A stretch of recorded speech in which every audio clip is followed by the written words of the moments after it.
Et c'est maintenant l'heure de Crime Story. Crime Story, les rendez-vous d'Alfred Hitchcock, racontés par Serge Souvion. Aujourd'hui, une femme du crime, de James H. Smith.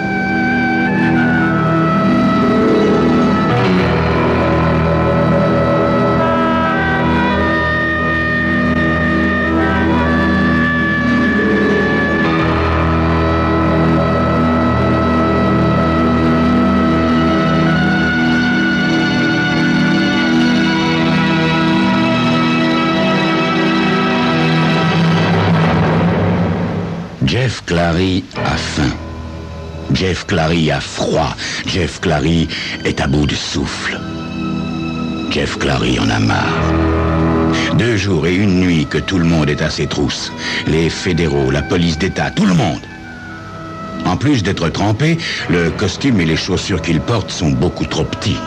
Pourtant, l'ivrogne qui les portait, il y a déjà une éternité, semblait être de la même taille que lui, sans compter les taches de sang, celles du malheureux couple qu'il a chargé en stop ce matin. Mais ça, en principe, c'est réglé. Leur bagnole est au fond d'un ravin. Malgré tout, il sent qu'il arrive au bout du rouleau. Enfin, c'est trop bête, ça. Surtout quand on est le seul depuis 50 ans à être parvenu à s'évader du pénitencier d'Oak Hills. Trop bête, marmonne-t-il en courant. La chance lui sourit à nouveau au sommet d'un apic. Le souffle court, il s'appuie contre un arbre et observe une maison de maître de 2 étages à mi-hauteur d'une colline boisée. Ce qui a surtout attiré son attention, c'est le petit avion bleu et blanc stationné près d'un hangar à 200 mètres de la maison. Il sourit pour la première fois depuis une éternité. En caressant machinalement la crosse de l'arme glissée dans sa ceinture, il se dit que, bien sûr, il ne sait pas piloter, mais qui dit maison, dit otage, n'est-ce pas? En effet, s'il n'y avait personne dans la maison, l'avion serait dans le garage. Ce clin d'œil du diable lui redonne le moral. L'essence aux aguets, il se glisse sous le couvert des arbres en se disant qu'à la moindre rencontre, il pourrait se faire passer pour un chasseur égaré sortant d'une nuit pluvieuse. C'est plausible, non? En s'approchant, il remarque que 2 fenêtres du premier étage sont ouvertes, signe indéniable d'une présence. Mais qui? Son chargeur est vide. Il faudra jouer serré. Au point où j'en suis, pense-t-il en se glissant silencieusement dans un grand vestibule faiblement éclairé. Le mobilier qu'il discerne dans la pénombre cadre assez bien avec la demeure. Ancien, cher et bien entretenu. Jeff reste un moment indécis, les nerfs tendus à se rompre. Un flot de musique le fait sursauter. Si son revolver avait été chargé, il aurait sans doute tiré. Du calme, se gourmande-t-il. Tant qu'il y a de la vie, il y a de l'espoir, comme on dit. Puis la musique fait place à un commentaire enthousiaste. Quelqu'un a branché une radio ou un téléviseur. Le bruit vient de l'étage. Jeff escalade un imposant escalier et, suivant la source sonore, s'engage le long d'un couloir au fond duquel une porte ouverte laisse filtrer la lumière. Il s'arrête un instant, l'oreille tendue, puis hasarde un regard dans l'entrebâillement. Une jeune fille, penchée à une fenêtre, lui tourne le dos. Un poste de télévision portatif fonctionne sur une table de chevet. Jeff Clary entre sans bruit, l'arme braquée sur la jeune fille. La porte se referme avec un léger claquement qui la fait se retourner. Pas un geste, pas un cri, mademoiselle. Je préférerais ne pas avoir à vous descendre. Elle le fixe, les yeux grands ouverts. Elle est beaucoup plus jeune qu'il s'y attendait. Pas d'ennui à craindre de ce côté-là. Vous êtes seul? Pour l'instant, oui, dit-elle d'une voix étonnamment calme. Les autres viendront en début de soirée. Les autres? Quels autres? Les membres de ma famille. Ils doivent tenir une réunion cette nuit. Mais ma cousine Tracy sera là dans 1 heure, elle. La jeune fille le regarde attentivement, sans ciller. Vous êtes Jeff Clary, n'est-ce pas? Il tressaille et reste bouche bée, tandis qu'elle le dévisage, le regard brillant d'intérêt. Oui, oui, c'est bien vous. On a diffusé votre portrait aux informations. Tout le monde croit que vous vous dirigez vers le nord. Vous êtes très astucieux. Puisque vous m'avez reconnu, vous ne devriez pas prendre ceci à la légère, mademoiselle. Elle hausse les épaules. Évidemment, vous pourriez me tuer, mais je ne vous serais d'aucune utilité. J'aimerais vous aider. Hein? Je suis une fan du crime, et vous êtes un criminel très intéressant. En voyant sa mine stupéfaite, elle sourit gentiment et ajoute « Au fait, votre meilleure chance, c'est l'avion. Est-ce que vous savez piloter? » Non. Et vous? Non plus. En revanche, ma cousine Tracy a sa licence. Il faudra attendre son arrivée. Ses yeux se portent sur l'arme braquée dans sa direction. Je suppose qu'il ne vous reste plus tellement de munitions. Suivez-moi, Jeff. Pas de blague, hein? Elle hausse à nouveau les épaules et l'entraîne dans une chambre voisine meublée avec une sobriété masculine. Elle sort un 38 spécial d'une table de chevet. C'est le revolver de l'oncle George, dit-elle en lui tendant l'arme par le canon. Jeff prend l'arme précautionneusement. Trop beau pour être vrai, tout ça. D'un geste brusque, il fait signe de quitter la pièce et la reconduit dans sa chambre. « Asseyez-vous », dit-il en la poussant dans un fauteuil. « Tout cela ne vous effraie pas ?»« Un peu, » admet-elle. « Mais avouez que je vous suis utile et que je n'essaie pas de filer. Vous allez vous rendre au Mexique, n'est-ce pas? » Décidément, pense Jeff, cette gosse est sacrément maligne. Il commence à ressentir une légère angoisse. Ça me paraît un bon point de chute, le Mexique. Pas à vous? Elle l'étudie. Vous aurez besoin de nouveaux papiers. Et alors? Alors, rien. Enfin, je me disais qu'en cas de besoin, je peux vous prêter un peu d'argent. Vos économies, sans doute, dit-il. Pas vraiment, non. Mais il s'agit quand même de 28 000 $ en liquide. Enfin, écoutez, je n'arrête pas de vous dire que j'ai envie de vous aider. Est-ce que je peux me lever? Dit-elle en se levant lentement, sans même attendre sa permission. Elle ouvre un placard, en sort une valise, la dépose par terre, s'agenouille et fait jouer la serrure. Jeff aperçoit des plis de fourrure sombre à l'intérieur de la valise. Qu'est-ce que c'est? Ça, c'est ma cape. Elle est en ramusqué. Il y a encore un peu de linge dessous et l'argent est dans le fond. Jeff surveille le moindre de ses mouvements tandis qu'elle déballe le tout sur la moquette. « Voilà l'argent », dit-elle finalement en sortant des liasses. « Vous ne me faites toujours pas confiance, hein? C'est que... C'est quoi cet argent? » « De l'argent que j'ai volé, » dit-elle avec un petit sourire de fierté. « Vous avez volé une telle somme? » Oui, chez un conseiller municipal, un certain Branley.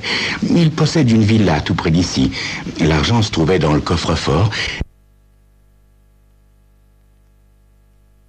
Je l'ai pris il y a 2 nuits. Ah, juste comme ça, hein? Fait Jeff, incrédule. Ah non, pas comme ça, non. Le coup était soigneusement monté. Le conseiller devait recevoir 28 000 $ de pots de vin et nous savions très exactement quand la somme devait lui être remise. Qui ça à nous? Ma famille. Ils ont des antennes, comme on dit. Jeff est sur le point de parler quand il entend un faible son, comme le tintement d'une petite cloche au loin. Qu'est-ce que c'est? Oh, ce n'est que Tracy qui désire me parler, répond la jeune fille en indiquant son poignet. Ma montre est un émetteur-récepteur miniaturisé. Tracy possède le même. Est-ce que je peux répondre? Jeff hésite, complètement dépassé. Il n'en croit pas ses oreilles. Puis le son reprend faiblement. Aucun doute possible, le son provient bien de la montre de la jeune fille.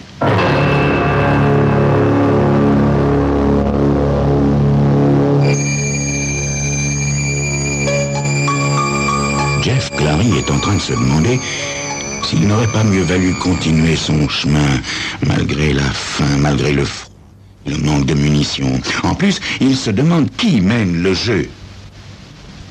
C'est vrai, ça, qui mène le jeu? C'est ce que vous saurez dans quelques instants.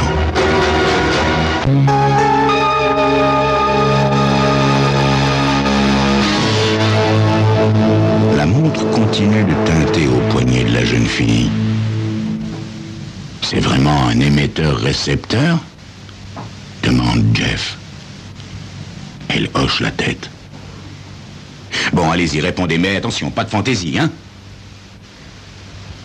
Elle glisse un ongle sous le remontoir, le soulève et lui imprime une légère torsion. « Ici Barbara, j'écoute !» dit-elle en regardant Jeff sans ciller. « C'est toi, Tracy ?» Elle fait un petit signe à Jeff d'approcher et porte la montre à quelques centimètres de son oreille. « Je rentre tout de suite !» fait une petite voix irréelle venant du boîtier. « Aucun coup de téléphone ?»« Non, non !» répond Barbara. « Pourquoi ?»« Je me suis rappelé que le cousin Ricardo n'était pas sûr de venir ce soir et qu'il préviendrait. » Barbara fait un clin d'œil à Jeff. « S'il n'a pas rappelé, c'est qu'il viendra. Allez, à tout à l'heure, Tracy !» dit-elle en abaissant le remontoir. « Dans combien de temps votre cousine sera là ?» demande Jeff. « Oh, mon Dieu, dans 3 quarts d'heure, tout au plus. Ce gadget vous épate, n'est-ce pas? C'est un cadeau de ma famille. Dites-moi, mademoiselle, j'ai l'impression que vous avez une drôle de famille. » La jeune fille sourit et indique la cape de fourrure qu'elle a sortie de sa valise quelques instants plus tôt. Jetez un coup d'œil à l'intérieur de cette cape. Presque tout mon attirail de monte en l'air s'y trouve. Dites-moi, mademoiselle, ces 28 000 $ que vous me proposez, vous les avez réellement volés chez ce conseiller municipal? Demande Jeff en soulevant la cape. Jetez un coup d'œil à la doublure, se contente-t-elle de répondre en haussant les épaules. En effet, la doublure comporte une série de poches à fermeture éclair. Jeff extrait un boîtier de la taille d'un briquet, l'inspecte. « C'est pour surprendre les appels radio de la police, » dit-elle avec un sourire malicieux. « Ah, très pratique, » fait Jeff très impressionné. « Et ça, c'est un diamant de vitrier, n'est-ce pas? Tiens, un étui à cigarette. Oui, ouvrez-le. » Jeff s'exécute et est un peu déçu en ne voyant qu'une dizaine de cigarettes innocemment alignées. « C'est quoi ça? C'est pour offrir à la police en cas de pépin? » « Il ne doit jamais y avoir de pépin, » répond-elle gravement. « Non, l'étui a un double fond. Vous permettez ?» Jeff lui tend l'étui et d'un habile coup d'ongle, elle découvre une cachette contenant une rangée de fines tiges métalliques recouvertes de soie. « Ah, des rossignols !» constate Jeff ébahi. « Vous savez vous en servir? » « Assez bien, je pense. Je suis capable d'ouvrir n'importe quelle serrure avec une de ces tiges. Elles ont été fabriquées sur commande, uniquement pour moi. Le cambriolage, c'est le conseiller municipal, était une épreuve de qualification. Ma famille veut savoir si j'ai les qualités requises. » « Quoi ?» dit Jeff, qui n'en croit pas ses oreilles. « Oui, depuis plusieurs générations, les miens affrontent la vie selon une théorie qui leur est propre. Oh, elle est simple, cette théorie, voyez-vous. Si vous restez dans la légalité, vous donnez un avantage certain à ceux qui s'en moquent. En revanche, si vous faites des choses illégales au petit bonheur, vous risquez très gros. Aussi faut-il posséder un talent particulier pour agir illégalement et s'en sortir. C'est ce talent qu'il cherche à déceler en moi. Jeff croit rêver. Bon, admettons, fait-il après un long silence. Ce que je ne comprends pas, c'est pourquoi vous voulez m'aider. Parce que je veux aller avec vous au Mexique. Avec moi au Mexique? Mais vous n'avez rien à m'offrir. Il y a quelque chose que vous n'avez pas encore vu, dit-elle, en sortant une petite bourse d'une des poches de sa cape. Ouvrez-la. Jeff s'exécute et fait tomber des diamants dans le creux de sa main. Belle camelote, à condition qu'il soit vrai. Jeff, si vous vous y connaissiez un tant soit peu, vous ne parleriez pas ainsi. Vous avez besoin de moi, ne serait-ce que parce que moi, je m'y connais en belle camelote, comme vous dites. Elle sort une cigarette de son étui, l'allume et poursuit. Savez-vous ce qui se serait passé si vous n'étiez pas venu? Au cours de la réunion familiale de ce soir, ma famille va analyser mon cambriolage et décider si je suis apte à monter d'un cran supplémentaire. Bah, il me semble que vous vous en sortez assez bien, constate Jeff, un peu amusé. Ça, c'est vous qui le dites. S'ils estiment que je suis à la hauteur, ces diamants seront emportés par Ricardo Achtel, un cousin qui dirige une bijouterie pour le compte de la famille, et je ne recevrai qu'un tiers de leur valeur à ma majorité. S'ils estiment que ce cambriolage n'était pas parfait, je suis bonne pour un stage de 2 ans dans un cirque en Europe. Dans un cirque? Oui, nous possédons ce cirque et, selon ma famille, il y a des tas de choses que j'apprendrai qui me seront utiles plus tard. Oui, en un mot commençant, j'en ai marre. Emmenez-moi, Jeff, emmenez-moi. Vous avez de la corde? Demande-t-il après un moment. De la corde? Bien sûr, dit-elle en fouillant dans le placard. Maintenant, asseyez-vous sur cette chaise, fait Jeff en la menaçant de son arme. Mais silence! Et Jeff la ligote soigneusement et la bâillonne avec un foulard de soie. Tout ça est complètement dingue, petite, beaucoup trop dingue pour moi. On va attendre bien sagement cousine Tracy qui conduira le vilain monsieur au Mexique dans son avion. Le vilain monsieur qui préfère voir les diamants dans sa poche que dans celle du cousin Ricardo. À peine 10 minutes plus tard, Jeff aperçoit une Jaguar qui monte l'allée principale. Il empoche les dollars et les diamants, embrasse sur le front une Barbara rouge de colère et sort. Il se glisse furtivement près de la porte du garage et regarde la voiture monter lentement l'immense allée. Alors que la Jaguar disparaît derrière un bosquet d'arbres, il entend un couinement de frein. Il dresse l'oreille, les sourcils froncés, revolver en main. Il estime rapidement la distance qui le sépare des arbres, mais il renonce car si la conductrice l'apercevait à découvert, son plan tomberait à l'eau. Indécis, il se dirige vers la porte du garage en longeant les buissons. Soudain, un léger craquement le fait sursauter. Il tourne la tête en direction du bruit quand quelque chose le pique à la nuque. À l'étage, quelqu'un referme tranquillement une fenêtre. Tout en s'écroulant, Jeff tire en l'air, par dépit. Tout se brouille. Avant de sombrer dans l'inconscience, il aperçoit Barbara qui s'approche, une sarbacane à la main, puis une jeune fille courant dans leur direction. La cousine Tracy, sans doute.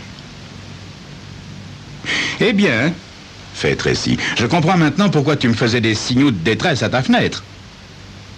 Elle pose son regard sur le corps inanimé de Jeff. Curare? Barbara acquiesce. Qui est-ce? Jeff Clary. L'évadé qui a toute la police aux trousses? Oui, oui. Il m'a ligoté et bâillonné et te réservé un mauvais sort, si tu vois ce que je veux dire. Ainsi, le vilain gangster ignorait qu'aucune corde ne te résiste, ma petite Barbara. Est-ce que tu te souviens du succès que tu as eu au cirque alors que tu n'avais que 11 ans? À ce souvenir, Barbara éclate de rire. La seule façon de m'en sortir était qu'il me ligote et qu'il aille t'attendre dehors. Je l'ai appâté avec l'argent et les pierres du cambriolage de chez le conseiller municipal. Je lui ai même proposé de l'accompagner au Mexique. Mais ça, je pense que c'était un peu gros quand même. Un peu gros et risqué, Barbara. Et tu sais qu'une des règles sacro-saintes de la famille, depuis des générations, oui, je sais, est de ne jamais prendre de risques inutiles. Je sais, Tracy. Mais je n'avais pas le choix. Ainsi, Barbara, tu lui as parlé de nos activités. Mais comment aurais-tu voulu que je l'appâte autrement, Tracy? Ce sera à la réunion de ce soir de juger, Barbara. Mais le principal est qu'il n'ait pas pris la fuite. Bon, il serait temps maintenant de mettre un peu d'ordre dans tout cela. Tout d'abord, il vaudrait mieux que la police retrouve le corps loin d'ici, afin d'ôter au coroner toute raison de fouiner dans le secteur. Le ravin du torrent fera parfaitement l'affaire, dit Barbara. Oui, en effet. Et ça m'étonnerait que la police fasse une autopsie alors qu'on lui remet Clary sur un plateau, le crâne proprement fracassé par une chute de 50 mètres. Aide-moi à le transporter dans le coffre, Barbara. Dis, Tracy, tu crois que ce soir la famille me reprochera d'avoir parlé de nos activités à Jeff Clary? En tout cas, ma grande, ils ne te féliciteront pas. Oh là là, quelle famille!